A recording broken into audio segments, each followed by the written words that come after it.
Uh-oh, we're live on YouTube already. Did you do that? I'm starting it. Okay, hold off till we get everything going. Oh, we're live on YouTube already. Did you do that? I'm starting. And now there's an echo. All right, I told the people in the waiting room we'd be with them shortly. Do we have a bunch of people in the waiting room? We have the UDOT, 2 of the UDOT representatives. Now we have 3. It's probably Rex. Okay, so we're still on YouTube. Oh no, it's Bill. Hold on. Okay, This is so much fun. we'll get there. And then we have to Vital power. need to record.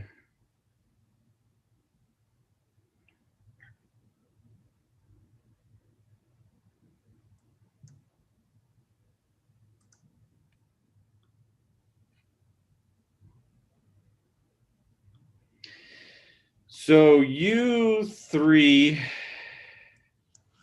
Mike, Al, and Will can probably hop off the camera until Mayor starts it and then hop on until he introduces the item. Mike, yeah, and then I'm gonna hop off. Well, I'll hang out with George. Hey, George. I'll be completely alone.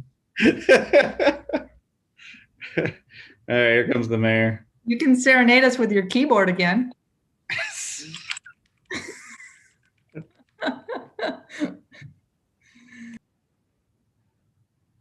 All right.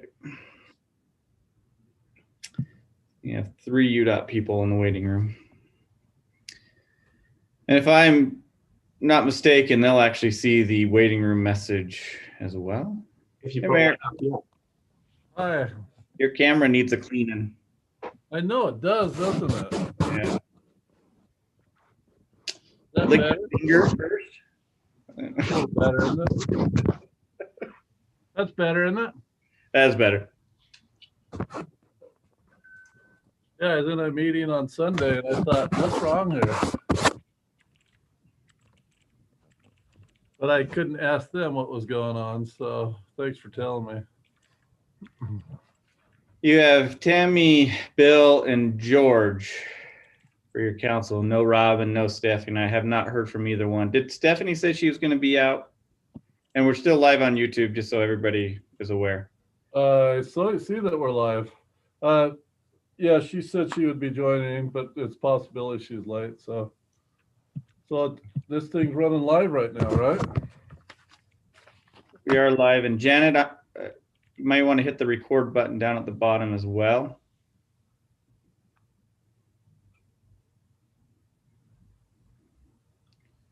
Hold my chats. Oh.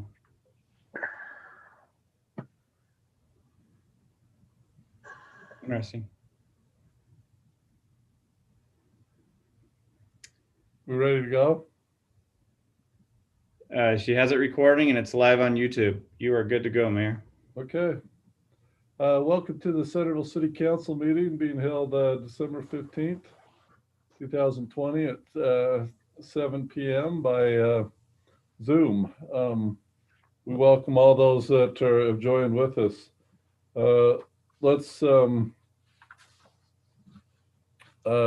Let me read the statement before we get going.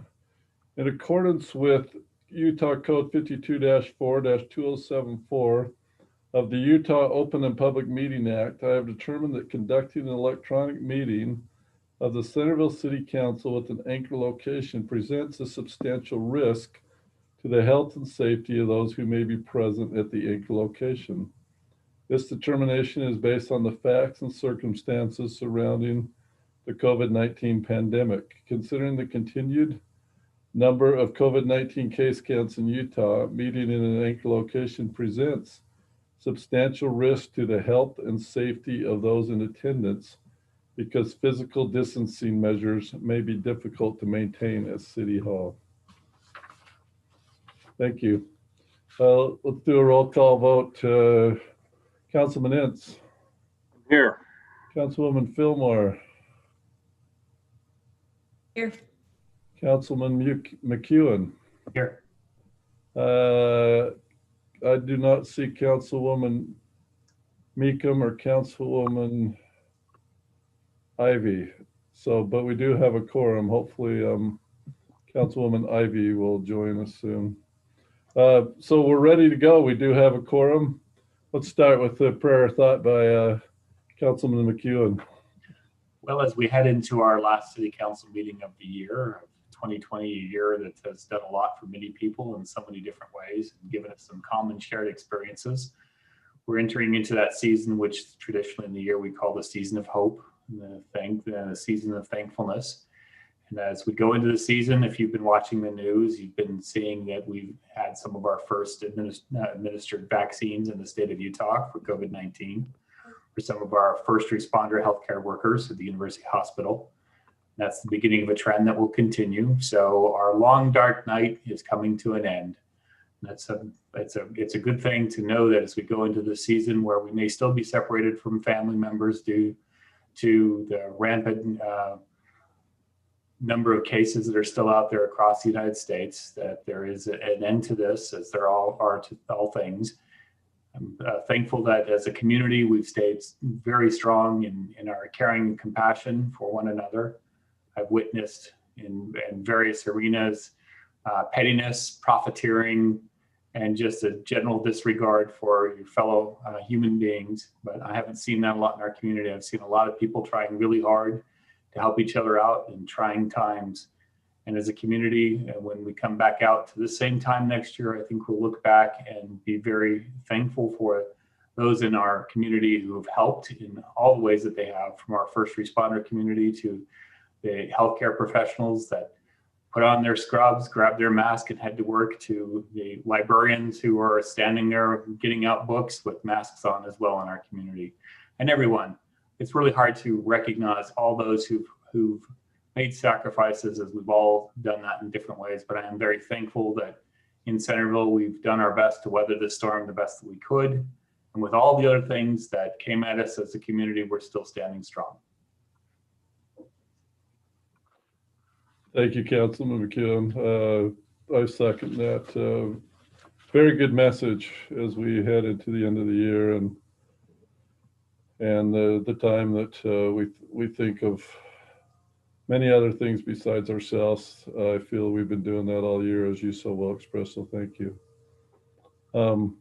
Let's go next to our Pledge of Allegiance, and I will lead that.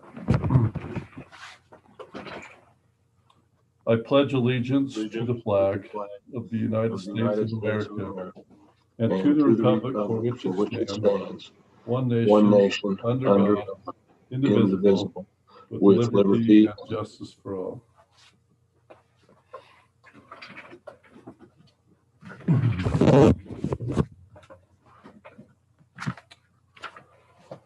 This is the part of the meeting where it's the open session where any member, anybody that's joined us, I should say, is welcome to address any topic that might be on their mind. We just ask you to keep your comments to a couple minutes if you're so inclined to comment. I will be looking for people that have raised their hands. I think our recorder might put up on the screen a way to call in or phone in as well too. So we'll give it a few seconds to see if anybody responds. So that is now open.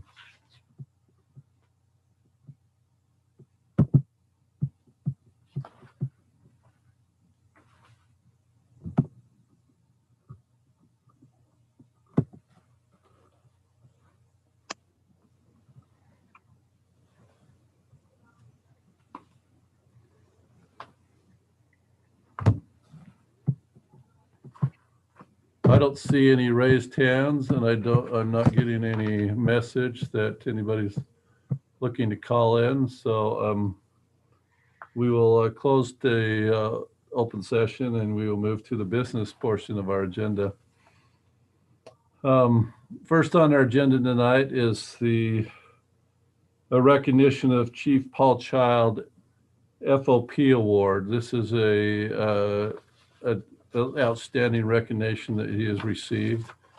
He was nominated by some of his officers, and I'd like to turn it over to one of those officers to tell us a little bit about this. Alan, You want to talk about this a bit? Absolutely. Thank you, Mayor. You bet. So a month or so ago, Chief Child approached us in our staff meeting and talked about the Fraternal Order of Police, the FOP. They have an annual award they hand out for Officer of the Year, and he asked us if we had any officers that we would like to nominate for that award. And he left it at that. And so as sergeants, we elected to nominate Chief as Officer of the Award or Officer of the Year. And we wrote up the nomination and submitted it, and he was selected for the Chief Recognition Award. And as we wrote the nomination for a man who has done so much for law enforcement, it was difficult to sum up the reason for the nomination in just, a page, let alone a book. So we decided to focus in on just one aspect of Chief Child's career, which has been his Saturday night patrol shifts. And I selected two incidents, one more recent and one long ago from back when I first started. And so I'll just read the nomination. Chief Paul Child started with the Centerville Police Department in 1983 as a reserve officer. 37 years later, Chief Child is still a patrol officer to his core. He routinely leaves the comfort of his home to work Saturday night patrol shifts. Here are just two examples of Chief's patrol work. In April 2020, Chief Child was working a Saturday night patrol shift when a burglary suspect fled from Bountiful Police Department, drove wrong way on I-15, crashed his car, and fled on foot. Chief responded to the area and searched on foot for the suspect alone. Of course, Chief located and arrested the suspect. In 2007, Chief Child, then a lieutenant, was working a late night Saturday patrol shift when he was dispatched to a family fight. During the call, Chief was confronted and threatened by an armed individual. Chief reacted decisively, ending the threat to everyone on scene. Between the 2007 and the 2020 incidents, Chief worked numerous Saturday night patrol shifts full of action and boredom.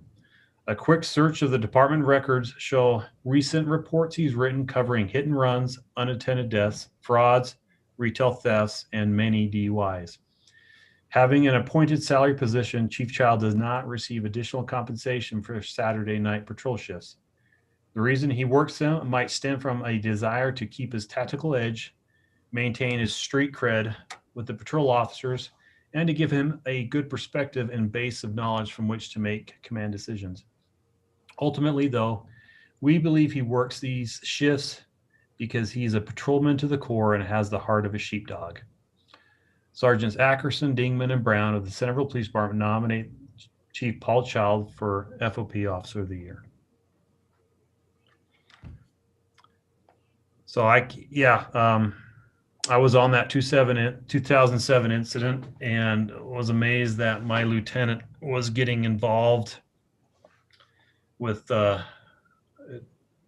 a night when most lieutenants were home asleep. And there's so much more to Chief Child than just his Saturday night patrol shifts. But I think that is one of the biggest things that endear our officers and quite literally law enforcement in Davis County endear us to Chief Child. Thanks, Sergeant. Any other officers on here that want to say anything before we hear from the chief, which we'd love to do? Hello, Officer Barnes. Welcome. Yeah, I just want to point out that you may not have heard my name as one of the sergeants submitting the nomination. And I decided to remove myself from the nomination because I sat on the board of directors and was the chairman of the board for the awards committee. And so I didn't have my name on the nomination, but I 100% agree with everything written there. And was great to be involved in the process of recognizing Chief Child for all that he does for us and for all that he does for law enforcement. Thank you so much. Great to hear from both of you. Any other officers? I don't see any others. Chief, welcome. What a nice honor, especially to be recognized by those that you work with. Would like to hear a few words from you. Sure. Thank you, Mayor and Council. Truly humbled by the nomination and by the award. I work with incredible, amazing people. It's a privilege and an honor for me to do so. The sergeants that you just heard from and our entire staff here, just amazing, wonderful, good people. And it's a pleasure for me to work with them. I think they did hit the nail on the head, though. I do have patrol kind of, that's definitely part of my DNA. So it's kind of hard to pull myself away from that. But I do have to do a shout out to my wife because she's the one I say goodbye to on those Saturday nights. And I know that she worries about me when I'm gone. And those are times when I could be home with her. I know that when on that fateful night in 2007, she happened to be working as a dispatcher at the time, 911 dispatcher at Bountiful, who at that time handled our EMS, fire EMS services. So she was working that night, heard the radio call, heard the officer in distress call, the shots fired, man down call. She knew I was there.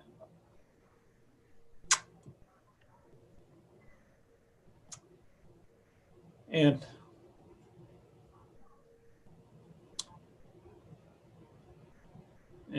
she did her job. She stayed connected. She dispatched a medical helicopter, fire, EMS, and she was a great support for me throughout that whole ordeal. So I have to do a shout out to her, my love for her. We just celebrated our 36th anniversary.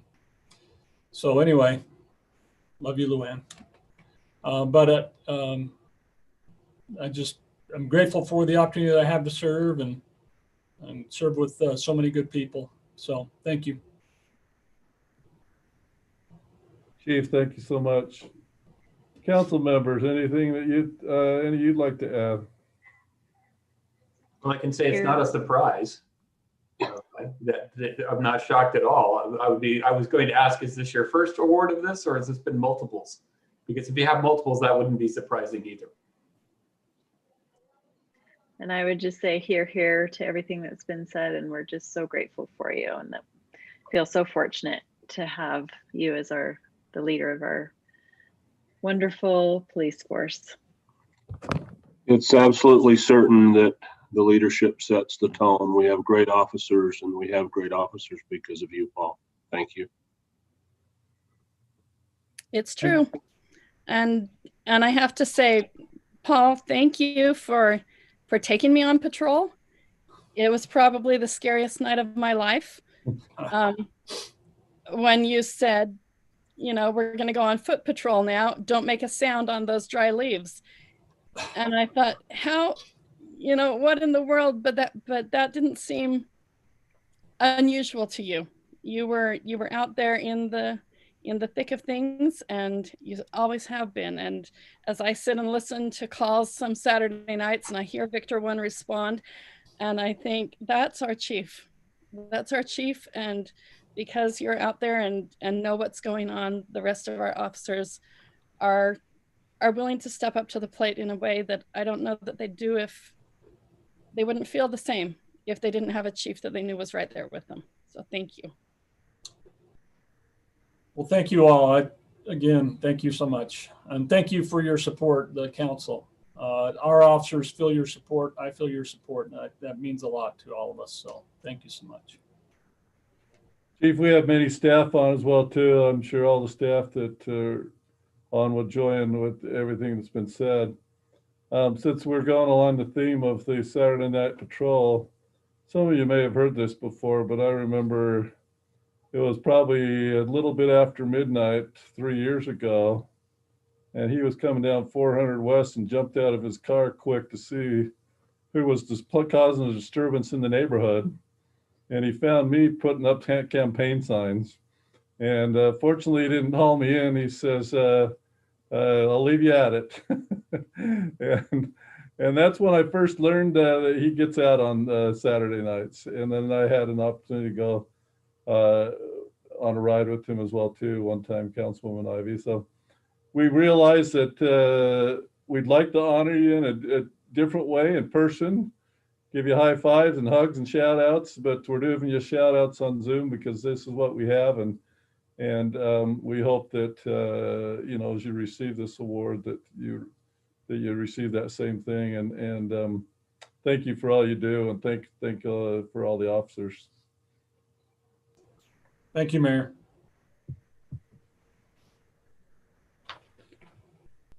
Well, let's call this meeting to a close. That's what we need, uplifting things like that. So, but we must move on. So let's go to item number 2 on the agenda.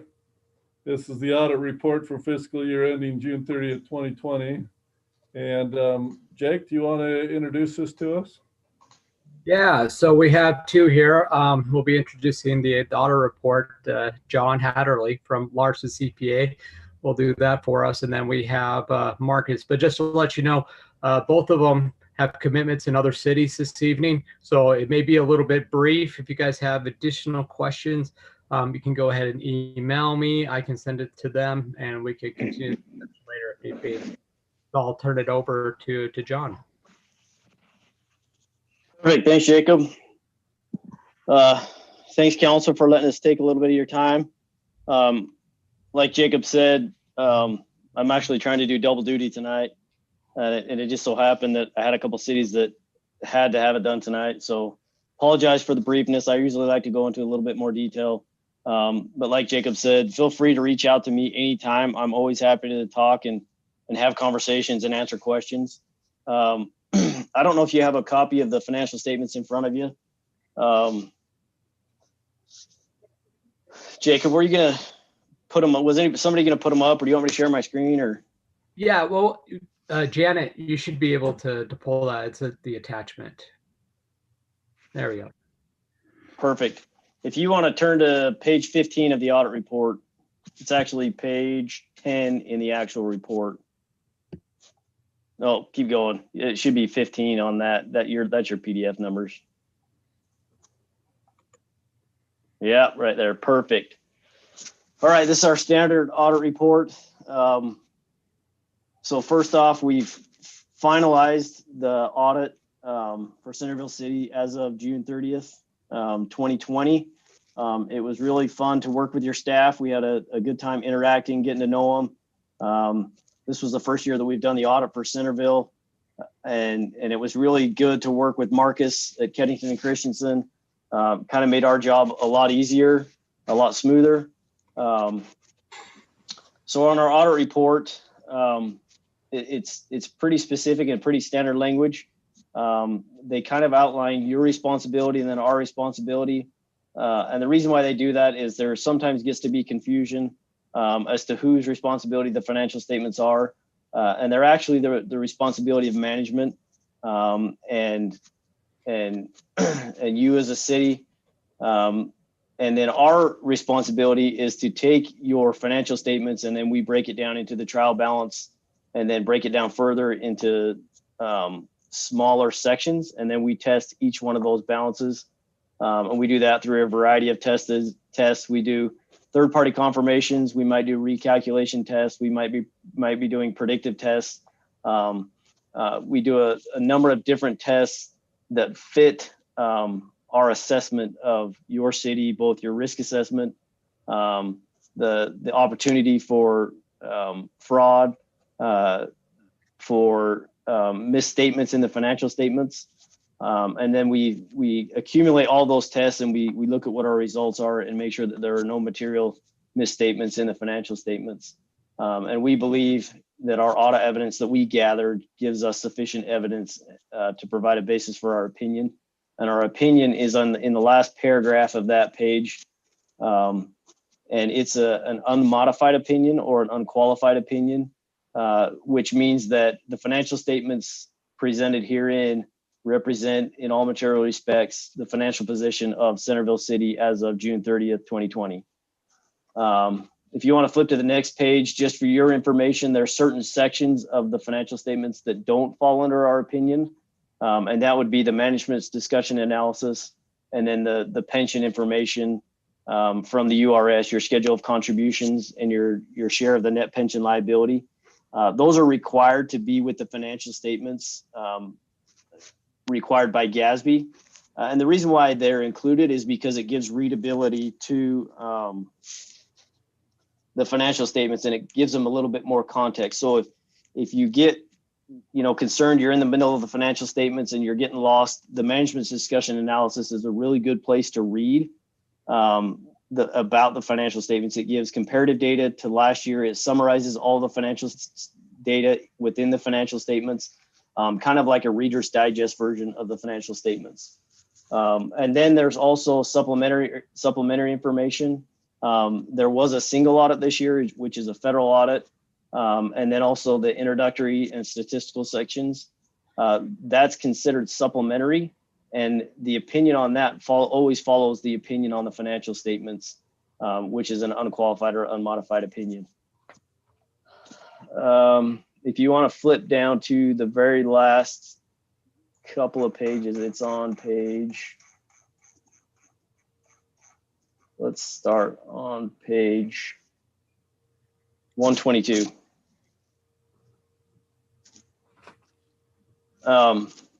There's a report just previous to this, which is the report that we're required to issue for government auditing standards. And that just talks about us looking at your internal controls.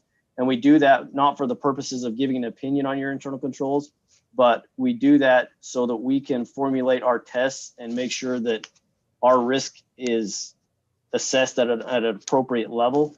If you have areas where there's a lack of internal controls, then we have to increase our testing in order to get to the same assurance in our audit opinion. This letter that you're looking at right now is the letter required by the Utah State Auditor, and those areas indented in the middle are the areas that we were required to look at this year. Because it's your first year having us as auditors, we actually looked at all of those areas. Some of those areas only get looked at every 3 years. So next year, that list will be significantly smaller. We also give an opinion on your compliance.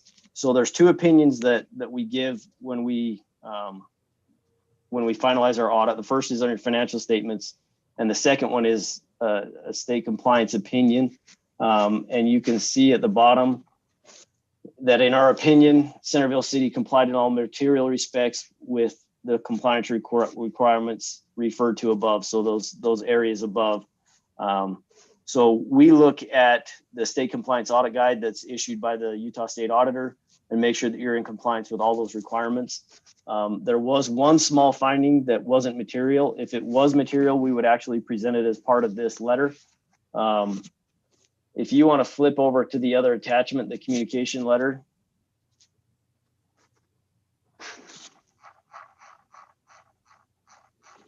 And if you want to go to page 5.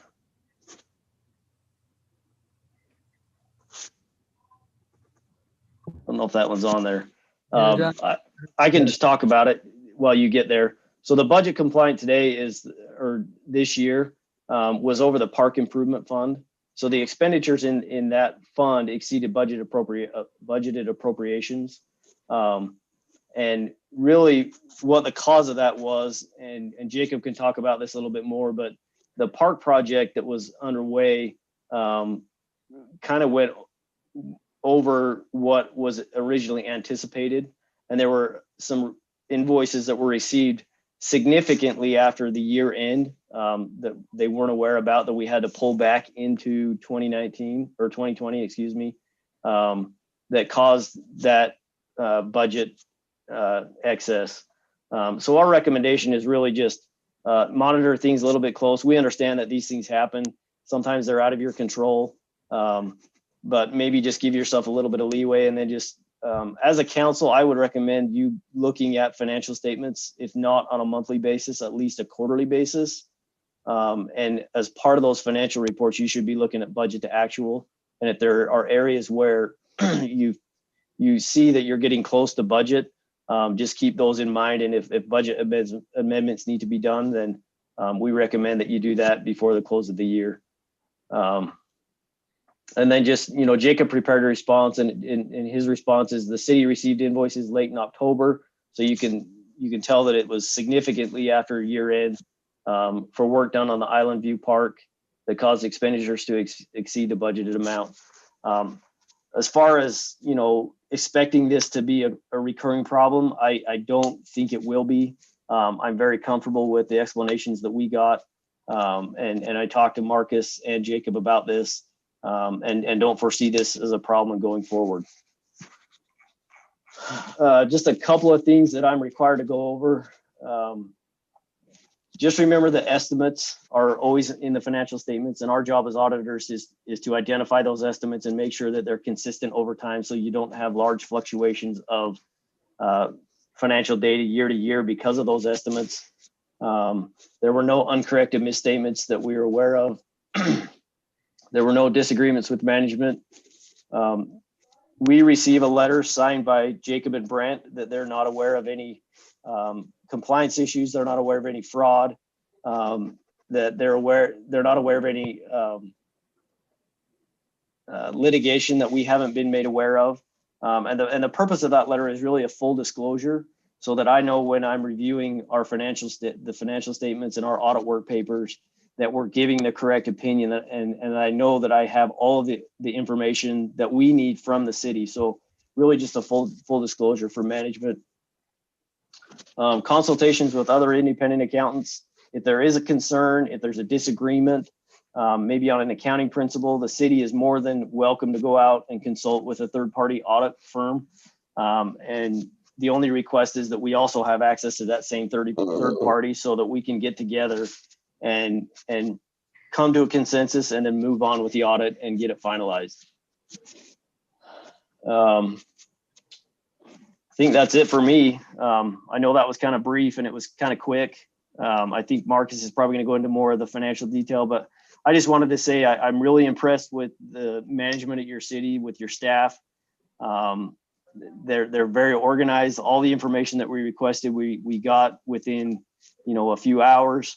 And so that makes me very pleased, and it makes our relationship go very smoothly.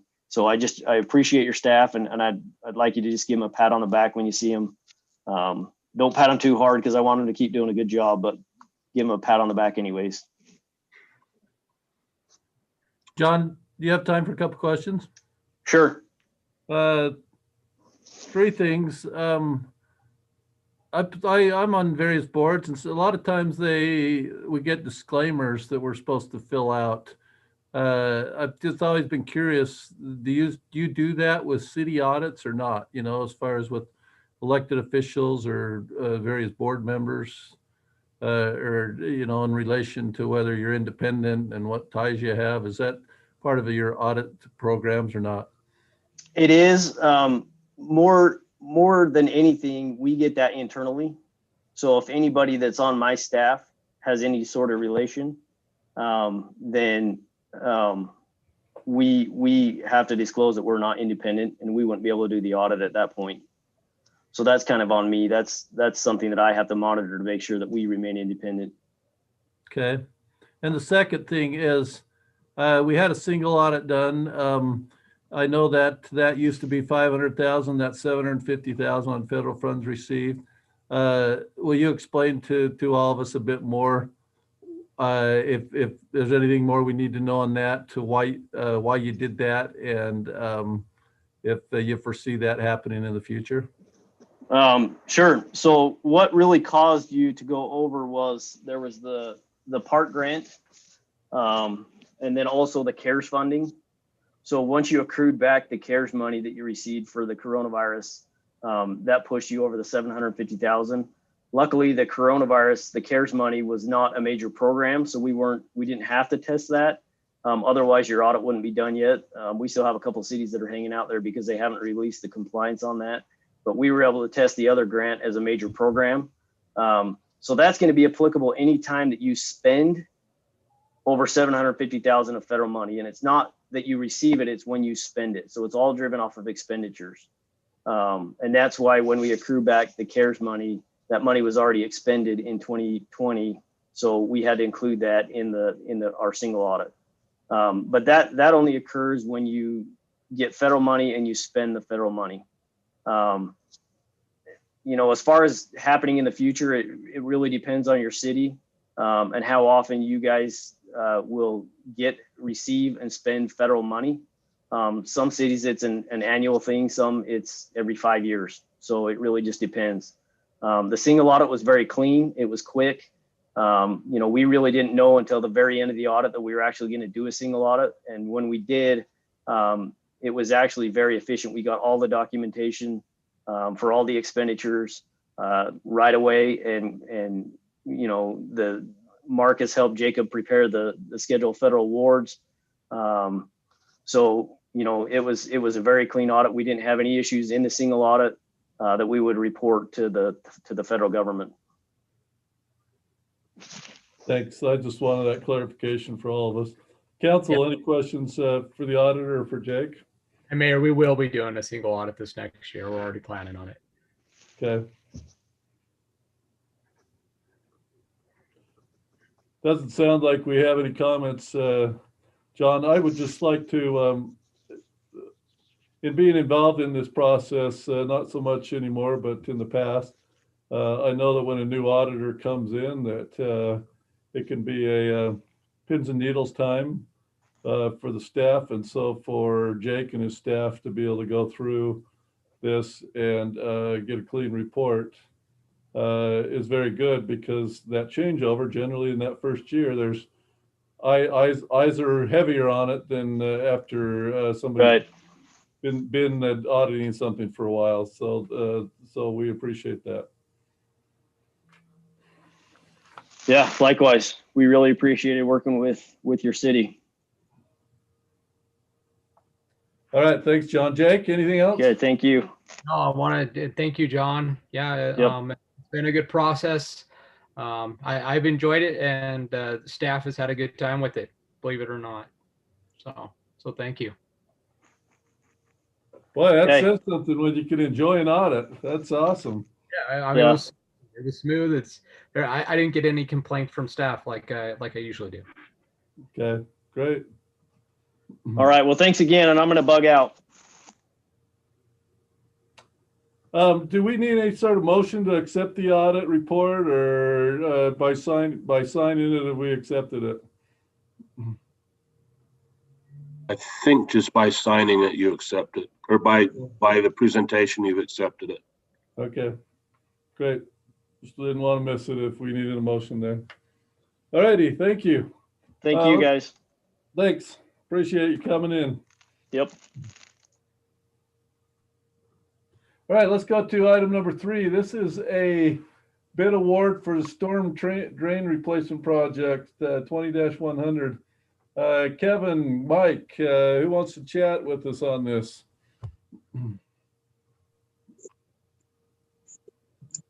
I can talk about it a little bit. This project is, if you're familiar with where Jed Taylor Contracting is, his site is at about 650 north, 1000 west. This is a storm drain project. It's a 36-inch diameter, old corrugated metal pipe that has been there for some time. It's kind of rotted out. It's been on our storm drain master plan since it was updated 10 years or so ago. And with Jed Taylor revising his site, updating his site, the timing was good that we could get in there and replace this storm drain system with a reinforced concrete pipe. So that's kind of the, it's a few hundred feet of 36-inch RCP. Fairly simple, straightforward project. And it's recommended that it be awarded to CAP Construction and the pipe be awarded to, let's see, that was Oldcastle.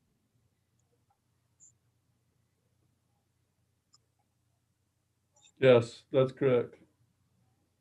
At least from the agenda.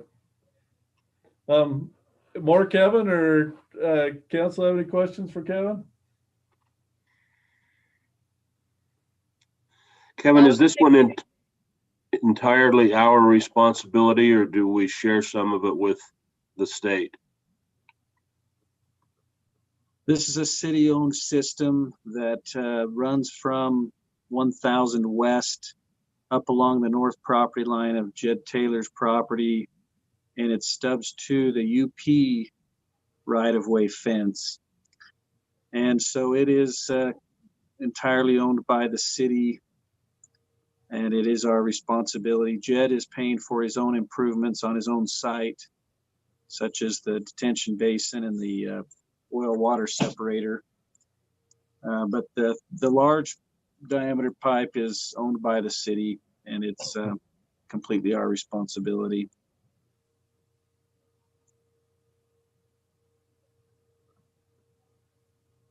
Great. Any other questions for Kevin? Or if not, I guess we're looking for a motion to accept those bids.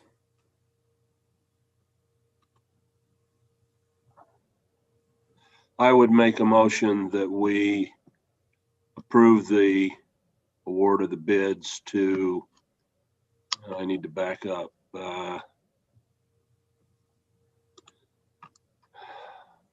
CAP Construction and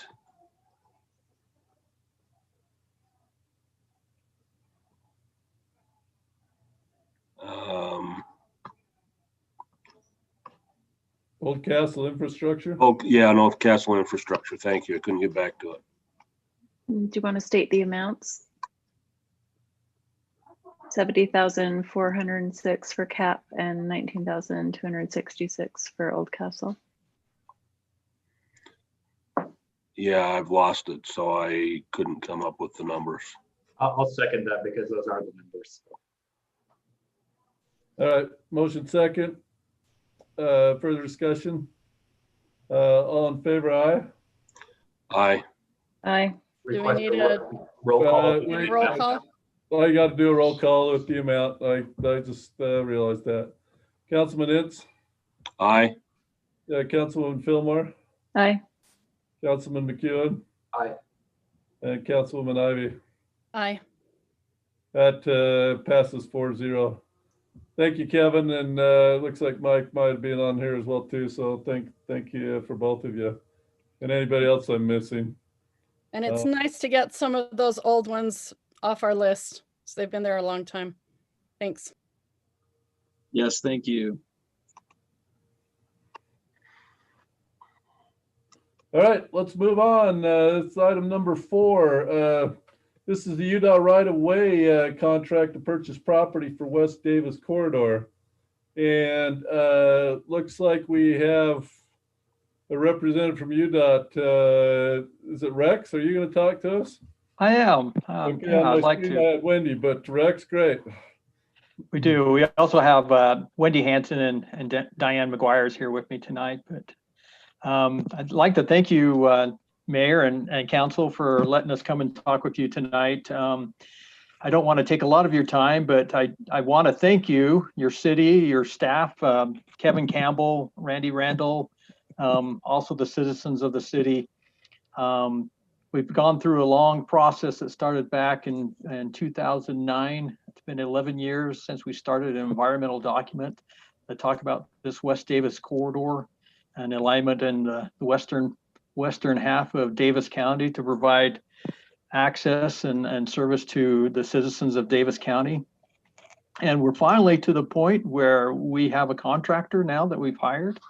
And come the first of the year, we'll have a notice to proceed, and they will start designing. Since this is a design build project, we only had about 30% design when we had them bid on the project, and they got to complete the design. So then the next 3 or 4 months, they will start heavy designing, and come about April time, we'll start seeing some activity along the corridor.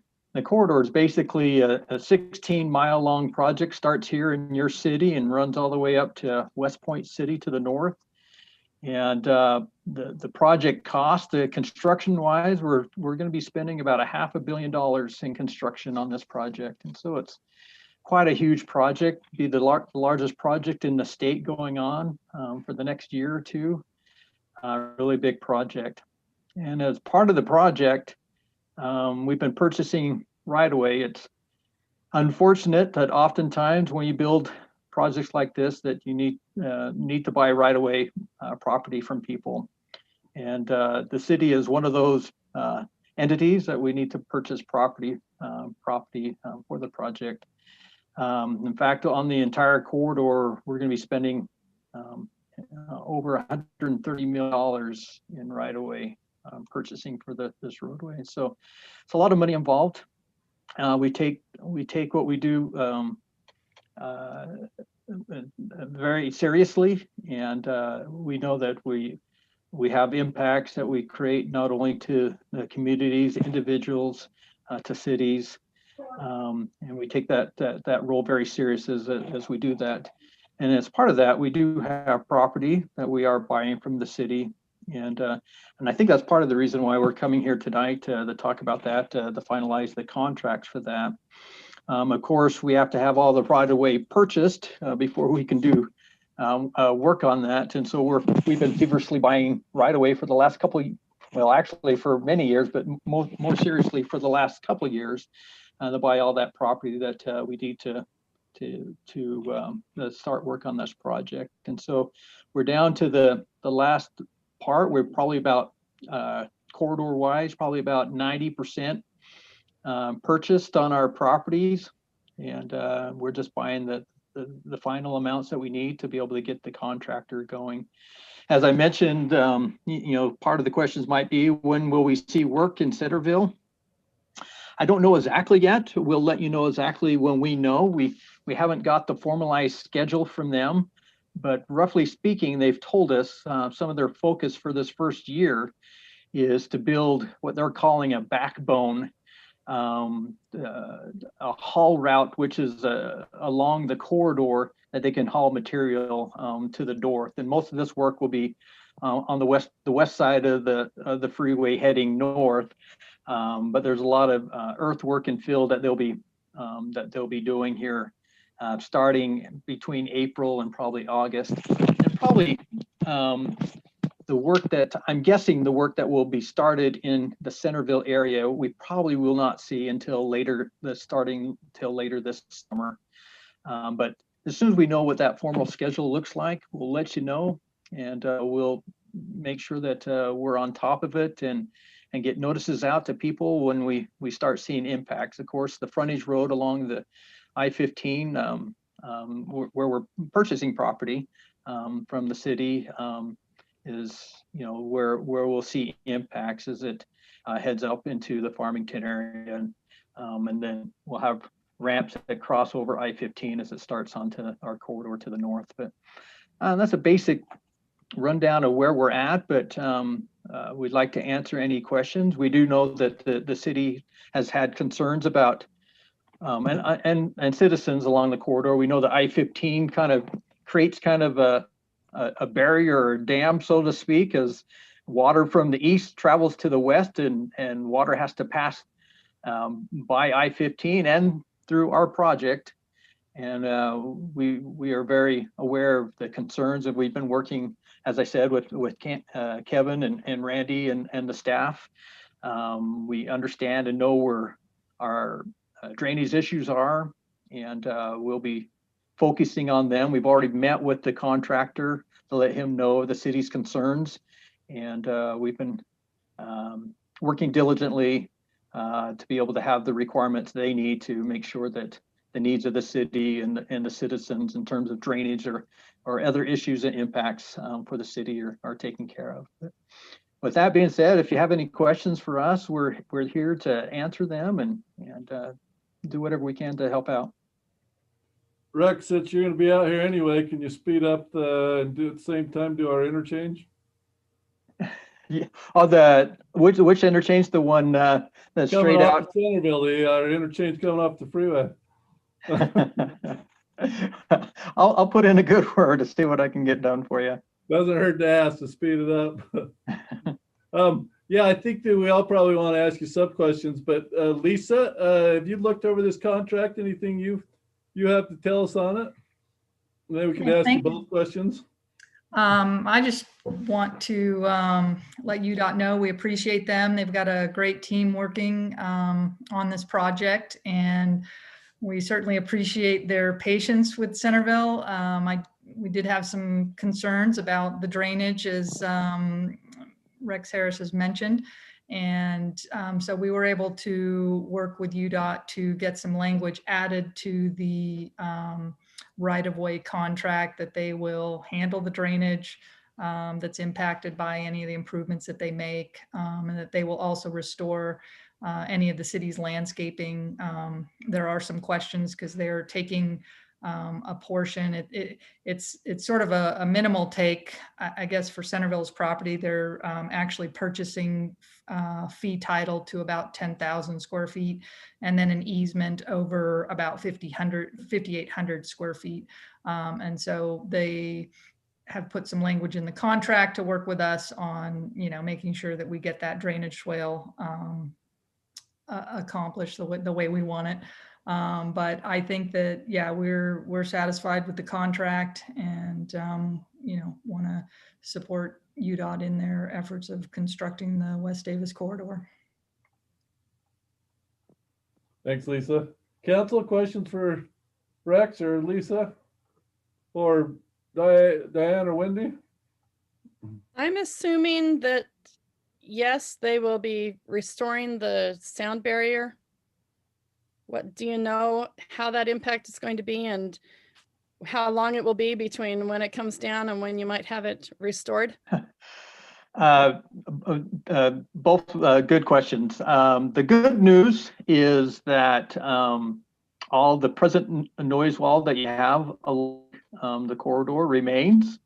And even better news is closing the gap there at the park. And as we head north, as we move into Farmington, the noise wall extends all the way up to the whole length of our ramps as it heads over I-15. So basically, the whole length will be closed off with noise wall. As I said, I haven't seen the schedule yet, but I suspect that, there's part of the wall that has to be moved.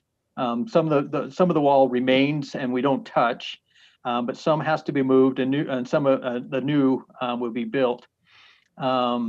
I don't know exactly how they plan that. The hope would be that the stuff that gets moved, the stuff gets built behind the wall first before the other part of the wall comes down, and so that there's no gap in the noise.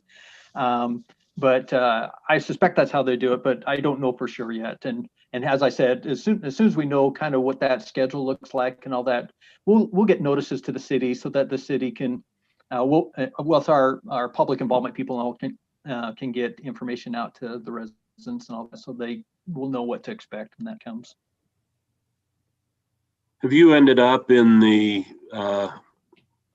acquisition of your right-of-ways having to do any condemnation, or did it end up being amicable with all of the property owners? Another really good question. Ultimately, Diane probably answered the nitty-gritty of that, but normally on a project, these type of projects, we might see 5%, 5 to 10% condemnations. 1 to 2. As of right now, I'll say that 1 or 2. In fact, I didn't even know we had gone to condemnation on any of them yet. So we haven't, which is good. So I think we're well ahead of what we may expect to see, which is good. I mean, for the most part, we've been in the process working with individuals for years. I mean, a decade, in a lot of cases, and we've done the best we can to work with people. And for the most part, we've been able to really work out good situations for people as this project's come along. So that's good to hear that we've got one or two so far. Can we give Diane a minute? Yeah, Diane. Thanks. I was just going to say, we don't have any condemnations yet. I've been buying on West Davis Corridor since 2003, when we had a few alignments out there using our corridor preservation funds. So we got a lot of the properties bought early.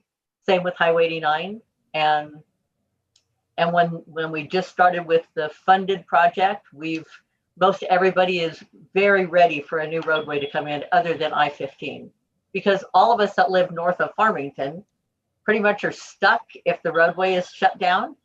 So I live in Layton, so I can't get to Salt Lake if I-15 is closed because of an accident. So everybody that lives north of Farmington is really looking forward to this roadway. So we've had very few people push back. There was, I know, a lot of hoopla and fanfare over a sports park in Farmington. I never did hear how that finally settled out. Yeah, I can tell you briefly how that worked out. We worked with Farmington to find a location other than the place where they wanted to go that caused all the issues. We were able to work with Farmington,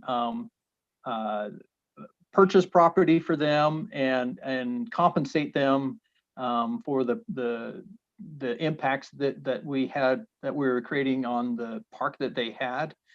And so the farm in question, where the city initially wanted to go, has been preserved in that case, and we were able to find a suitable location for Farmington, another place, and it seems to have worked out. Okay, thank you.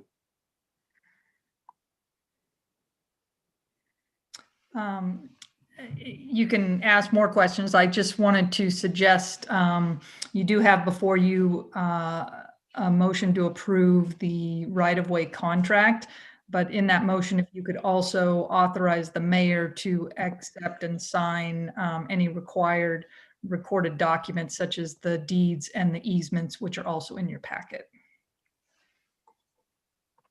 Okay, unless there's any further questions, that's what Lisa's asking us a motion on. Somebody want to propose that motion? Yeah, I'll make that motion to approve the right-of-way contract between Centerville City and UDOT regarding UDOT's offer to purchase city property located at approximately 2050 North Frontage Road for the West Davis Corridor. And that is with approval for the mayor to sign the needed documents to be recorded. Second. Sign and accept. A motion by Councilman Fieldmore, a second by Councilman McEwen. Any other questions before we vote on it? Okay, Councilman Ince. Aye. Councilwoman Fillmore. Aye. Councilman McEwen. Aye. Councilwoman Ivy. Aye. Motion passes 4-0.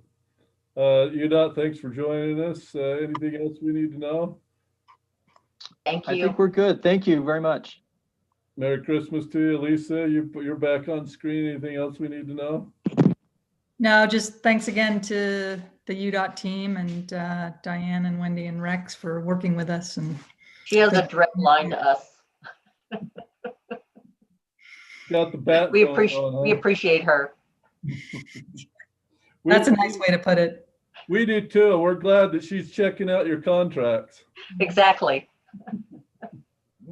But we have to all work as a team, and that's our goal. That's right.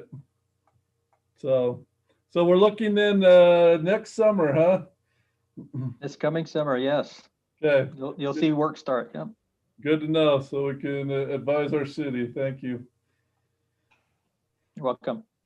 Thank you. Merry Christmas, everybody. You as well. Thanks. All right, let's move to item number 5. This is the personnel policies amendments. Lisa, you back on screen with us to talk to us about this? Yes, thank you. So your next item is the last resolution of the year, resolution 2020-36. So this is our 36th resolution for the year. And it's regarding some personnel policy amendments. As you recall, a meeting or two ago, we adopted a new chapter of our personnel policies regarding separation of employment. And part of that review, the City Council directed staff to prepare a new section regarding abandonment of employment. So this would cover in case an employee doesn't show up to work, basically, without notice, without telling us that they needed leave. And so we've drafted this policy, and I'd like to thank the city manager as well as the department heads for helping with this resolution. This is the third version of this paragraph. And so the first paragraph, I had an intent clause in there that, the person had to intend not to come back to work, but that had its problems because maybe they didn't intend to come back right away, but they wanted to come back in 3 months. So anyway, then I had it more restrictive, but I think this is the great compromise. It's very much based on the state of Utah abandonment of employment clause, except ours is slightly more permissive. So we've put in here, based upon discussion with the department heads, that the city may consider an employee to have abandoned their employment if they don't show up to work for 3 consecutive days. I like this permissive language because we talked about a lot of scenarios of, what if somebody's just lost in the desert for 5 days and on the 4th day they've resigned or we fired them.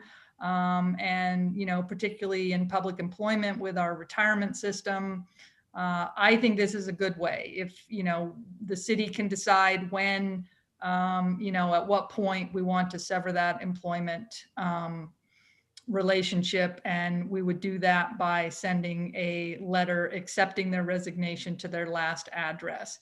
This provision also allows for some kind of reconsideration if there's good cause for why they weren't showing up to work, they had been kidnapped or something like that.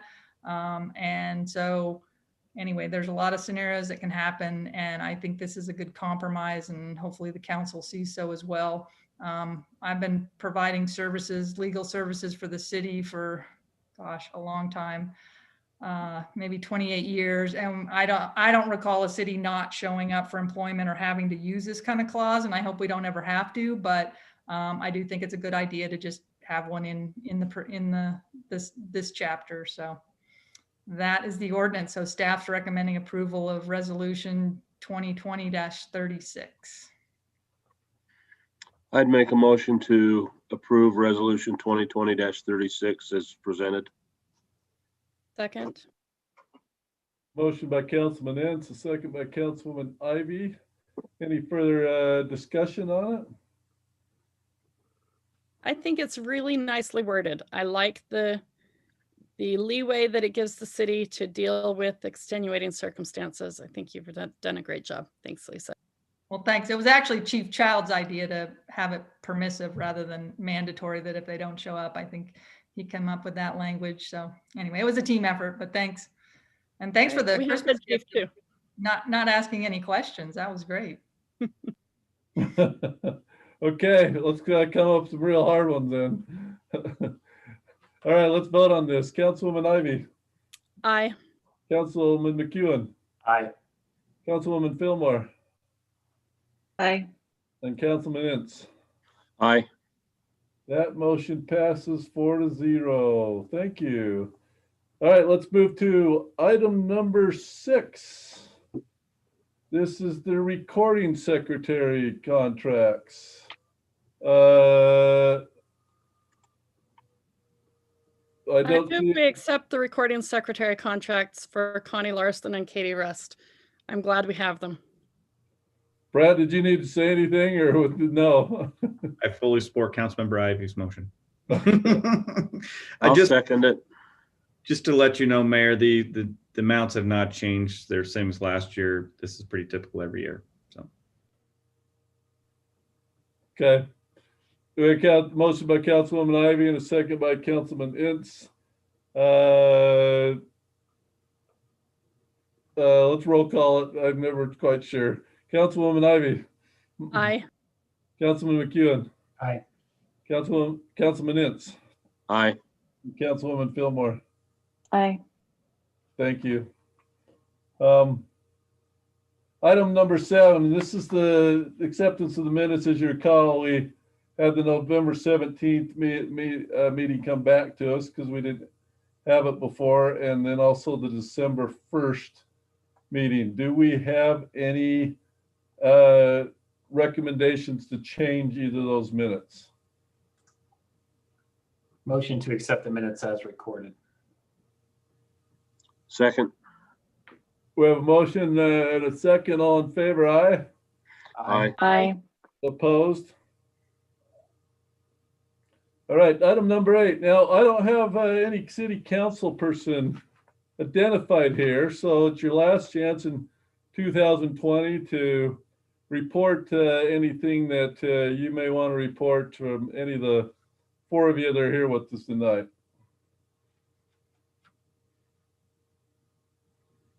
Well, I'm not sure who was up, but thanks for the bye. I'm giving you all a chance to speak if you had anything. I'll just mention. You know what? There is one item that I might mention. Hopefully Lisa won't jump up and down about this.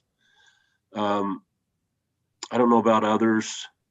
I am getting a lot of questions from residents about the sewer district price increase. We had the explanation. Are others hearing that from residents too? Are you referring to the one that happened like 2 years ago? Well, but it's just hitting them this year. It came in 2 years ago, but I don't think it actually hit the bills till this year. Okay. I have not been. I don't know if the other council members have been. I think this is a new additional increase that they send a public notice about to hold a public hearing for. My understanding is that they were required to raise their rates by the bonding company. And they semi-committed to us that in a 2 to 3 year period, they would be able to back it off. That was contingent on their products being successful, and they're not 100% on the algae plant, as far as I understand, is the last time. So I'm not sure that they've got the cash flow to honor that yet. Still think that's the intent, but I don't think they're there yet. Well, I haven't seen an update, so I don't know if they're having problems we're not aware of with the algae system. But as I say, I've had in the last 3 weeks, I've had 6 or 8 people just approach me and start talking about it. Which obviously 6 or 8 people is not that much, but it seems a lot to me. If you want to, if you'd like me to, we could get somebody from the sewer district come speak with us, their chair or something like that. I know we have a representative who reported to us fairly recently from our city on it, but to give us more detail, or we can ask staff to get a report from them. But even a staff report and I guess some kind of a confirmation. I'm a little bit queasy at trying to reassure people when we really don't know what the status is. And I think it would be appropriate to know. Okay, staff, maybe you can give us a report. we'll reach out to our representative and report back to council Thank you. at the next meeting. Yeah, I was going to mention that we do have, the sewer district has asked us to adopt a resolution, which we will be bringing forward sometime in January likely. So we could probably combine these two issues so that we have a sewer district representative for both of those. Thank you. That'd be good, efficient use of our time. Thank you. I just wanted to take a minute and thank the council again for their support with the Island View renovation. It's been really fun having had such a warm fall to be up there, and I'm sure Stephanie can attest to this. Even just until this last week when it got cold, the park is just crawling with people, and so many positive comments and so much enjoyment being had there. So Has it turned into our next unofficial sledding hill with a lot of kids? Single digits usually at a time, but yes. on that bottom hill, and are they sliding down into the road? Yes, down those bottom stairs and also up next to the play equipment. Are they going to wipe out our shrubbery? I'm more concerned about what it's going to do to that rubber that we were concerned about anyway on the steepness of the hillside. I'm most concerned about if they're using that bottom section going out into the road. Yeah, sure. That's number one, the safety of our children. Number two, though, yeah, that's what I was going to ask on the rubber. I mean, we know that can wear down just from climbing on it, let alone what imagine a sled could do to it. Luckily, the one at the bottom, they're using east-west on the stairway, and so there's not as much momentum for them to go out into the road, but it is still a concern.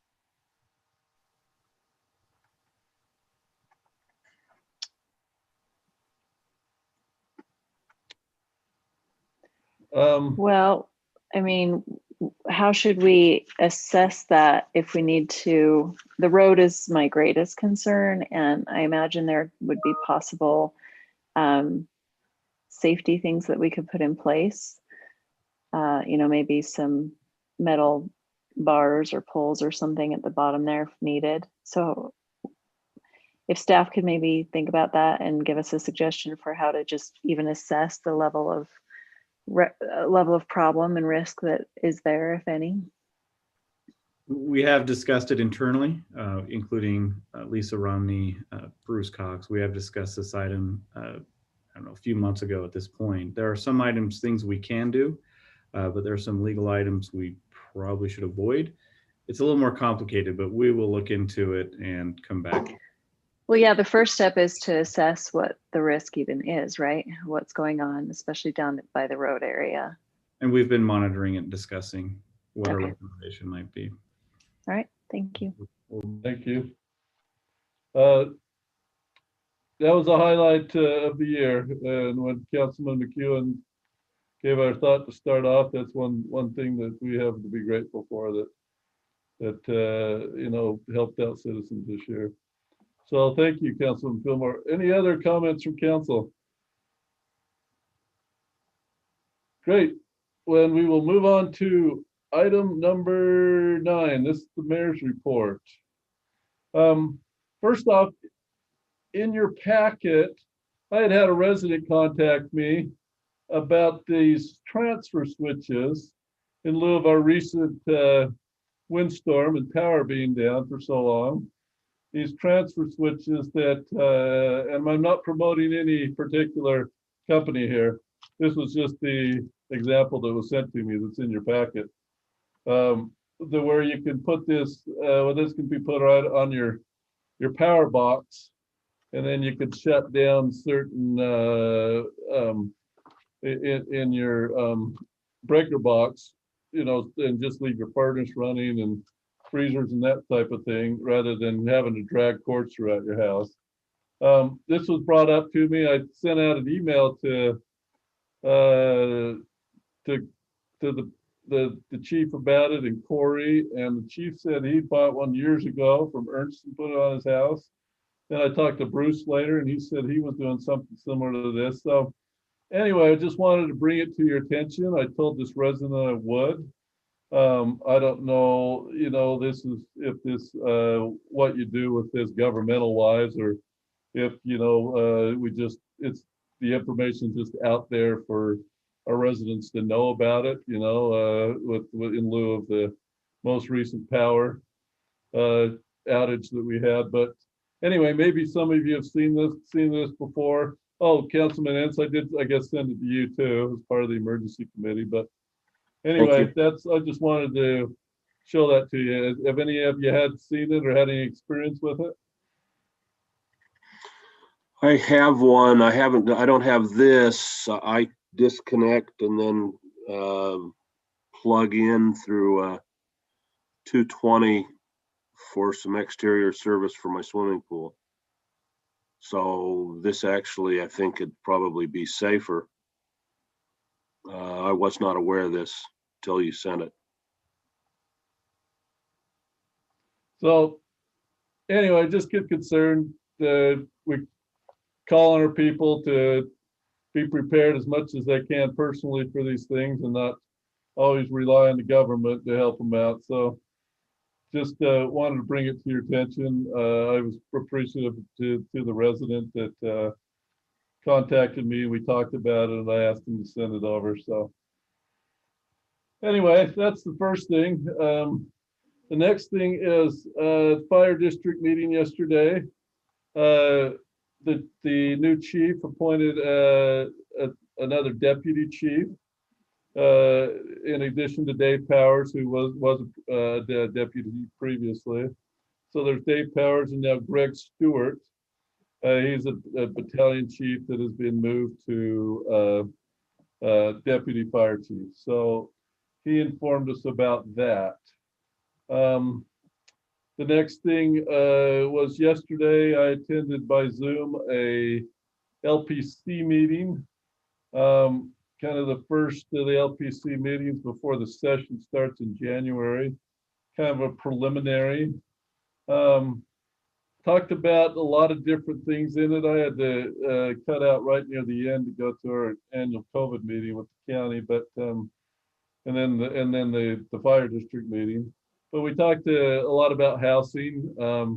They had Representative Ward on about his ADU bill, and there was a lot of he presented, and then there was a lot of great feedback of things that he could do with the bill from various cities, and he was very good about taking that feedback and trying to make the bill better. But he got very favorable response on it.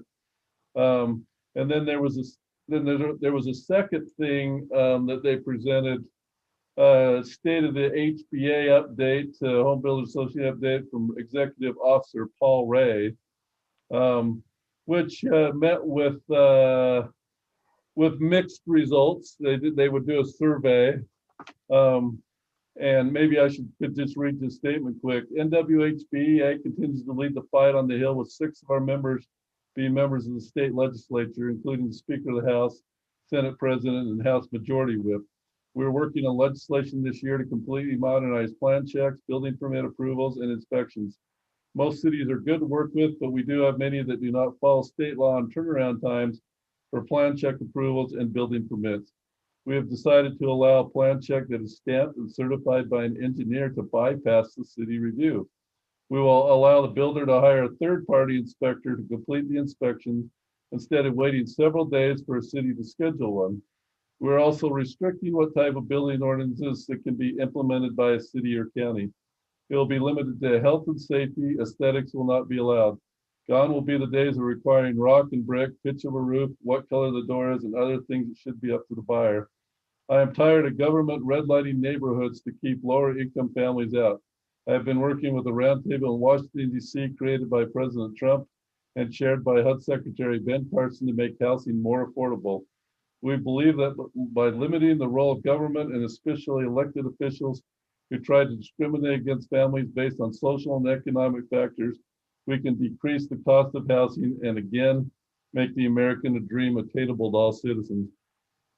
It was not met super favorably by the survey that came out. So we'll see what happens in that regard. But anyway, that's kind of my report, other than I will lead into Brant's report by saying that we had some nice congressional meetings, our meetings with our congressional officials, and I know that's on his thing, on his report, and so I will move from my report unless there's any questions.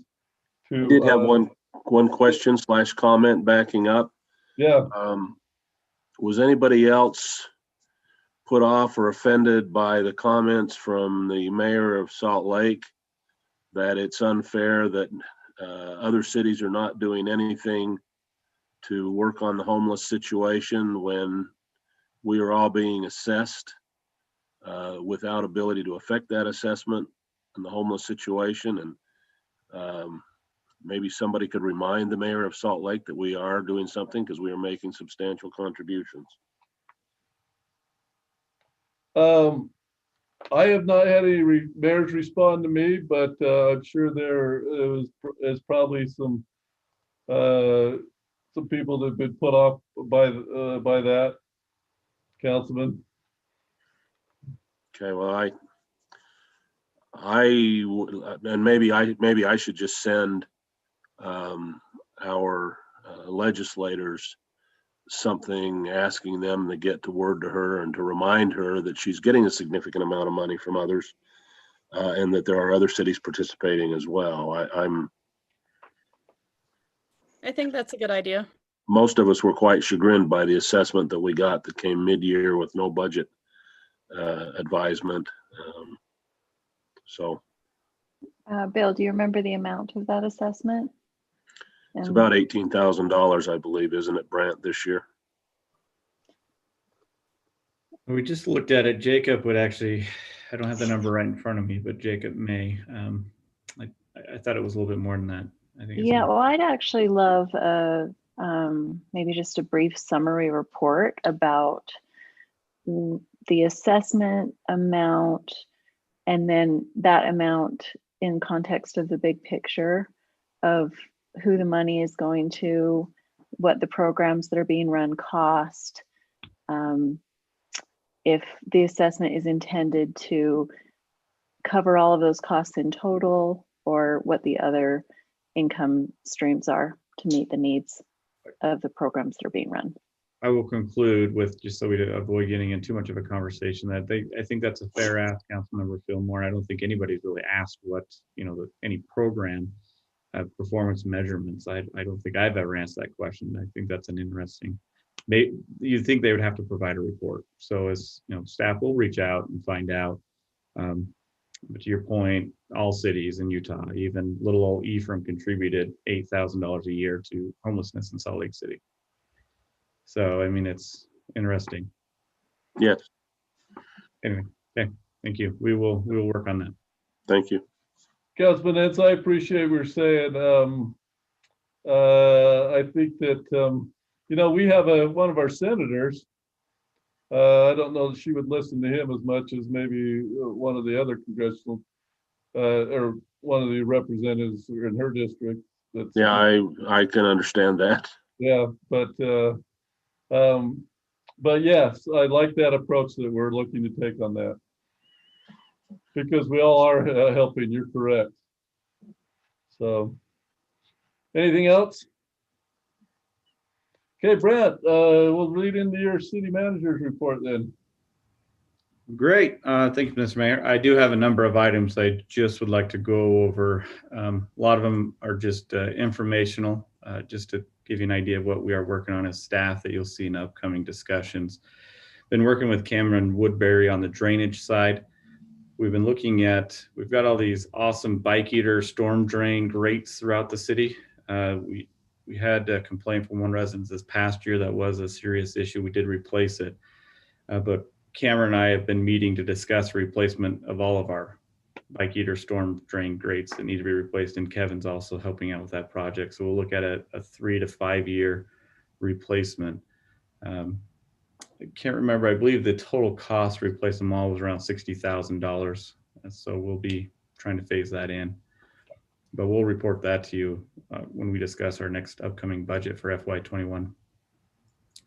Then we have a budget amendment for next month. Just wanted to let you know that we've met with department heads. We've discussed recommendations on what we'd like to see for the budget amendments. So we'll be presenting, which more likely will be our last budget amendment for the year, for this fiscal year, because we believe it'll cover all the final items. Everything that we were discussing in March will be funded. And so we'll be presenting those items to you for approval in that budget amendment. Again, I think I discussed this 2 weeks ago at our last city council meeting, but the overall budget for FY21, we are delaying the preparation for that. Just again, trying to get a better sense of what our revenues will be next year. Jacob and I have been meeting on this. The economists out there in the world say that 21 is going to be a rough year because we'll start seeing that lag from COVID, and that's definitely a possibility. I'm not quite sure it'll impact, again, our area, or particularly our state, as much as it might hit those larger urban centers. So we're still going to be conservative, but definitely not as conservative as we presented this year. More than likely, we'll just be presenting a flat budget from last year's and just going with that as our revenue expectations for the year. But we're going to be watching it a little bit more. We just want to get a better idea what those revenues will be, so we have a better idea on those projects we'll be presenting to you. Jennifer Hansen, I think I did bring this up previous meeting, but I'll bring it up again. Jennifer Hansen, with some of our rec programs not happening, she's still working with Youth Council. Kind of repurposing her, and I'm exploring the idea of using her as a public information officer. So we'll be connecting her with a colleague over in Clearfield on the communications director there, and getting a better sense of how do we get the word out much better to our residents on things we're working on. As an example, the West Davis corridor, just items like that. Any projects that are going out, I would like to see more so on our Facebook page and our website when it's launched. So Jennifer's happy to do that. She's really excited, and we'll be using her for those purposes, just to explore how that'll work. Randy is counting down the time. He only has maybe 4 weeks left, but he's spending a lot of time with Kevin Campbell and staff and trying to get them up to speed. He's actually been working with staff for some time now, over the last 6 months or so, really handing off his projects to staff. I appreciate Randy and what he's doing, and he's dedicating a lot of time to help with the transition. And then finally, the last time I want to discuss is the Ferguson Group. 2 weeks ago, the mayor, myself, Jacob, and Kevin met with our congressional representatives, Senator Lee, Senator Romney, and Congressman Stewart.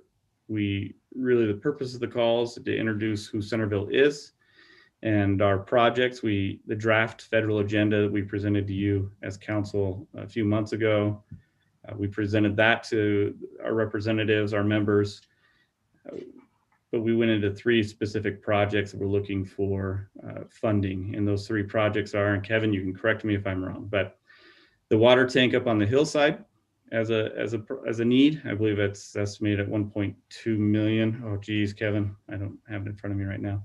And the other one is some of the drainage and road improvements heading up to the bowl. That was also another priority. And lastly, the 1250 West connection on the west side of Centerville, connecting Farmington to Centerville. The great thing is all of them were very receptive. Congressman Stewart is really the one that is just a huge support and a backer for these type of projects. And, and he told his staff, these are all a priority for me. And the great thing is he is on the appropriations committee, so that always helps.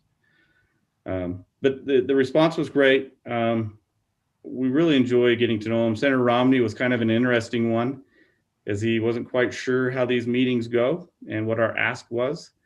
And we found out that we were the first city to actually approach Senator Romney's office, introducing ourselves, introducing our priorities, which is a very common occurrence in DC. So we're the first ones in, so hopefully we've got Romney's support. And the great thing about this is we were actually able to meet with the members themselves and not just the staff.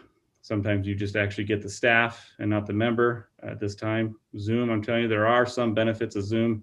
We had the member, and I think there were great conversations. So, Mayor, I don't know if you have anything else to add to that.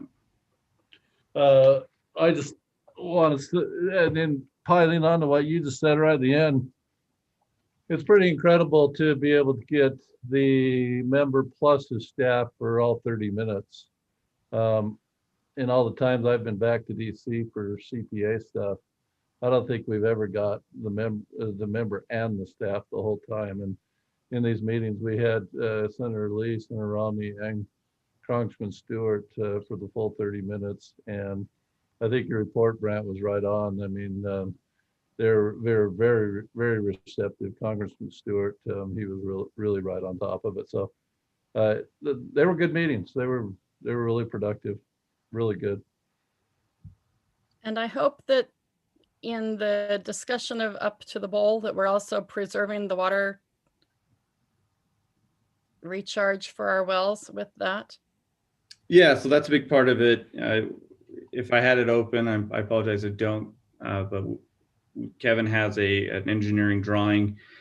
Really, the focus is the drainage side, which includes the recharging of the aquifer, right? So that's a part of preserving that and making that investment. It's not, it's definitely a water protection area. So again, each member have their priorities. So you try and work with that. And at the same time, we also ask the member, how can we help them? And Mayor, I don't know if you want to present Senator Lee's and discuss Senator Lee's for this council to understand what his ask is for us. The Unshackle Act. Go ahead. You're Jake can do it, or Kevin. So Senator Lee did say he did spend some time on the Unshackle Act and trying to remove some of the the NEPA requirements to try and speed up the assessments. So trying to get the federal government out of these processes that we try to develop certain areas. It can be cumbersome and it takes way too much time. It's actually a fair ask, and it's one of the challenges we deal with as a city quite often when we're dealing with developments and road projects. Should have traded that for the cleanup in the storm drains. How do we move that? That's more for them to move than us to move, isn't it? Us supporting on our end and informing our public. Once the Unshackle Act, he'll share it with us. But again, it's just educating ourselves, educating our residents on how this could better it, which will in turn support them. So it's an ask from us and just supporting them on various legislation, which at times the ask might be a resolution of some sort, just stating our support for the legislation being discussed at the federal level. Okay. If we don't feel comfortable, then we don't feel comfortable. But it was a fair ask. I mean, that's something when we were asking of all three of them certain things that ask what we can do for them, have them respond. They don't very often, so we appreciate that he had something to ask us for as well. That's all I have at this time. Any questions? Were you going to give us a summary of what you were doing with that reallocation of the Christmas party money? Yes. I will do it through other means. Okay. At this time, I think we can, well, I'll share it through other mediums. Okay. All right. Thank you. Well, then I would motion that we adjourn the city council to convene a closed session for the purpose of discussing security personnel and devices with no intent to return to open session. Second. All in favor? Aye. Aye. Opposed? Aye. We'll look for a new link, huh? The new link was sent.